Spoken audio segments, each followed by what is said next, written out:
Habíamos dejado la segunda parte de esta clase sobre etnometodología con,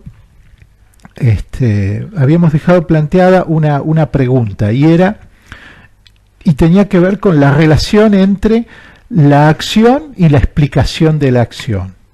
Y entonces habíamos dicho, bueno, si las explicaciones de la acción se ajustan laxamente a las circunstancias que describen, entonces, ¿qué es lo que hacen los actores cuando explican sus propias acciones? Y esto nos remite a el segundo de los conceptos centrales de la etnometodología que nosotros vamos a analizar y que es el concepto de reflexividad. Ya hemos hecho referencia a la explicabilidad y ahora vamos a mencionar la reflexividad.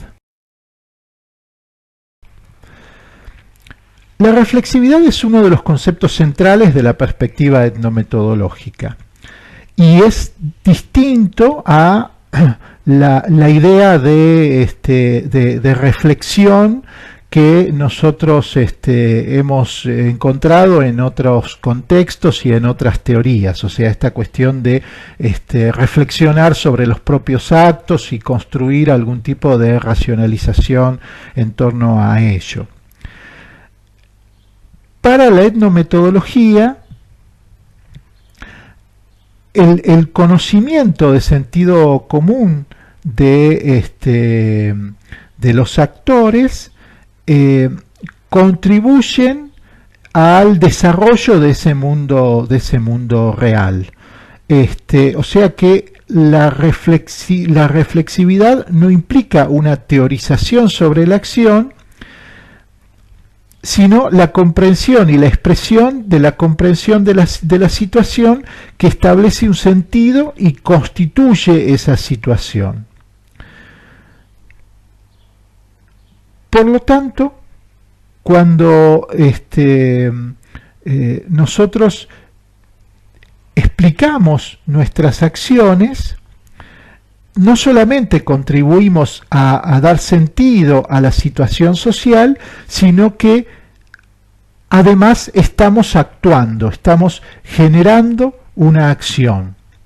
La explicación de la acción tiene una intencionalidad, la explicación de la acción tiene una motivación, nosotros queremos lograr algo a partir de esa explicación de la acción y, por lo tanto, cuando nosotros expresamos nuestras ideas sobre lo que hemos hecho, en realidad estamos actuando. Entonces, la explicación de la acción es una acción, debe ser concebida como si fuera una acción. Y a esta idea, a esta cuestión de que cuando nosotros explicamos nuestras acciones, en realidad estamos actuando, estamos queriendo lograr algo, tenemos una intencionalidad, cuando lo hacemos tenemos determinadas motivaciones, queremos llegar a algún fin, a algún objetivo, a eso remite el concepto de reflexividad. Y luego tenemos el concepto de indexicalidad. La idea de indexicalidad hace referencia a que las explicaciones sobre la acción solamente cobran sentido en un contexto. Las explicaciones son expresiones indéxicas. Expresiones indéxicas son, por ejemplo, expresiones como yo, aquí, ahora, usted, ¿sí? Que solamente toman carnadura, o sea, tienen un sentido definido en un contexto determinado. ¿Sí? En un contexto, la expresión yo remite a mi persona y cuando es otro el que dice yo, remite a esa otra persona, ¿sí? Entonces, de acuerdo al contexto, ese término puede tener distintos significados. Esta idea, la etnometodología la extiende a todas las acciones y a todas las explicaciones de la acción. Entonces, siempre las acciones aparecen marcadas por estas dependencias contextuales. Por ejemplo, en una conversación, la diferencia entre una simple descripción, una ironía, una broma o una metáfora, solamente nosotros la podemos encontrar si sabemos cuál es el contexto en el que se desarrolla la acción. Por lo tanto, estas características indexicales, que son conocidas por los actores sociales, son empleadas por estos como un recurso en la comunicación, ¿sí? Y entonces allí podemos entender estas cuestiones ligadas a la ironía, la broma, la metáfora en el hablar cotidiano.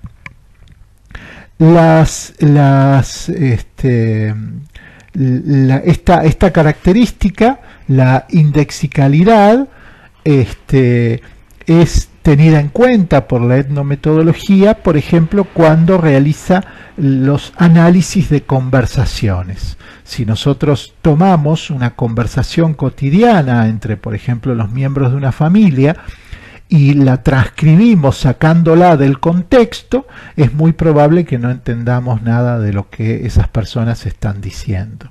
Y solamente esto cobra sentido cuando nosotros le incorporamos el contexto en el que se da ese diálogo.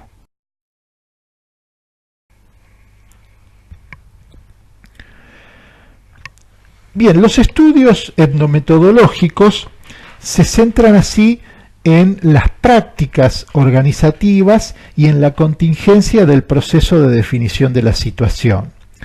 Y esto genera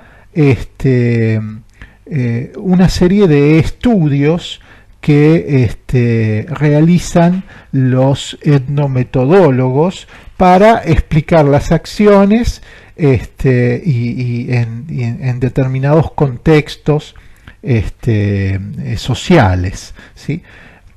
Y aquí nosotros vamos a diferenciar tres tipos de investigaciones. La producción de informes como práctica, o sea, esta cuestión de la explicación de la acción como una acción que se manifiesta, por ejemplo, en los informes. Los análisis conversacionales y el análisis de los procesos de trabajo. Bueno, en cuanto al estudio de los informes como acciones, nosotros nos vamos a encontrar con que la etnometodología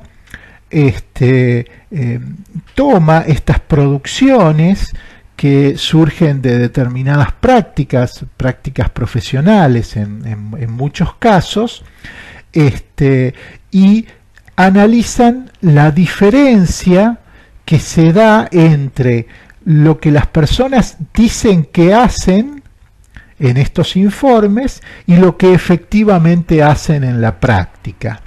Y hay varios ejemplos que nosotros podemos mencionar en torno a estos informes como acciones. Por ejemplo, los abogados que construyen una especie de tipología paralela al Código Penal de delincuentes y de tipos de delitos y que tienen en cuenta a la hora de pedir las penas frente a esos delitos que han conceptualizado de un modo más blando o más severo que como lo hace el propio Código Penal.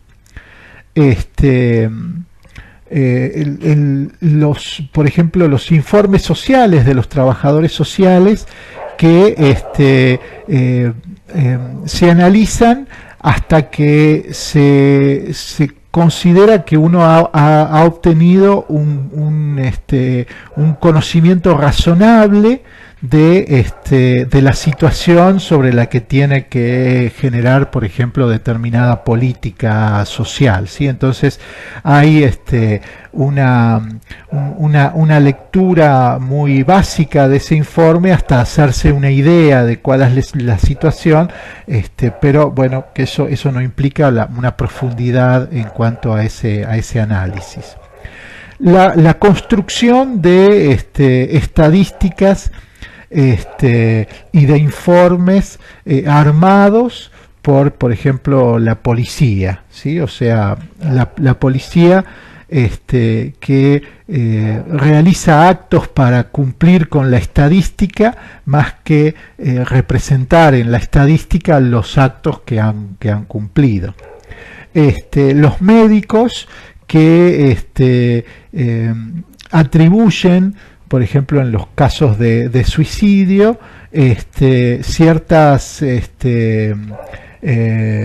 ciertas biografías típicas propias del suicida y ciertas causas de la muerte típicas de acuerdo a este tipo de acciones.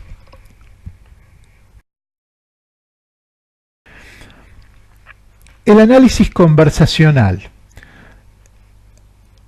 Aquí, bueno, la etnometodología ha desarrollado todo un amplio campo de investigaciones en torno a las conversaciones, en las conversaciones en la vida cotidiana, y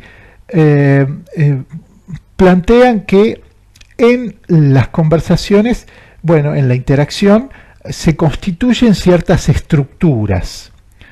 Y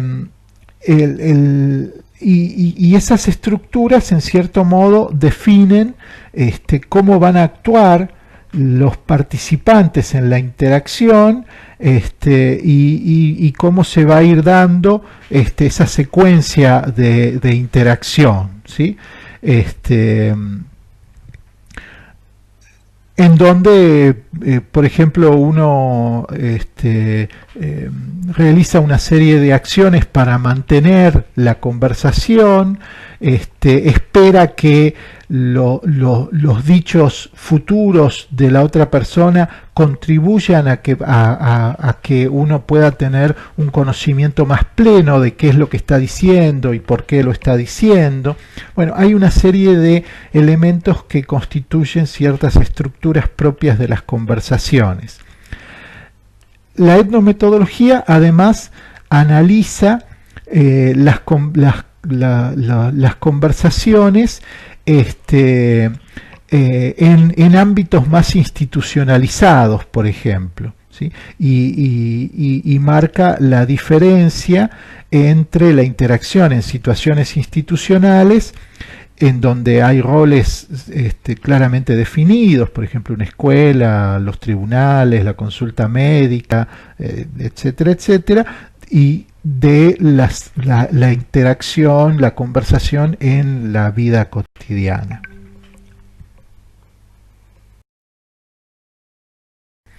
Y finalmente, la última rama de la etnometodología tiene que ver con el análisis de los procesos de trabajo. Aquí